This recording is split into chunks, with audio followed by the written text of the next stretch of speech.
શહેરમાં રખડતા શ્વાનોથી વધતા ત્રાસ અને અનિચ્છનીય ઘટનાઓને લઈને વડોદરા કોર્પોરેશન તંત્ર પણ સતર્ક બન્યું છે।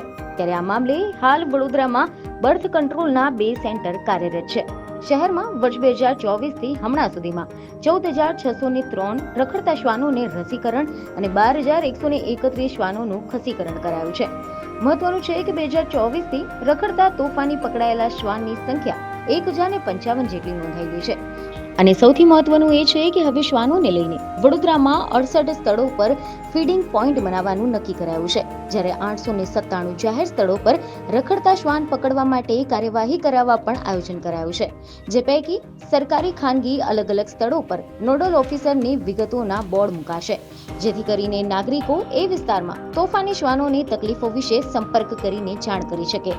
મહત્વનું છે કે છેલ્લા એકાદ મહિના જેટલા સમયમાં વડોદરામાં એરફોર્સ, EME, એરપોર્ટ, સરકારી હોસ્પિટલ, રેલવે સ્ટેશન, કમાટી ગાર્ડનથી 60 જેટલા શ્વાન પકડાયા હતા। ત્યારે આ પ્રકારે વડોદરામાં આરોગ્ય વિભાગની રખડતા શ્વાનોને લઈને ઝુંબેશ શરૂ કરાઈ છે।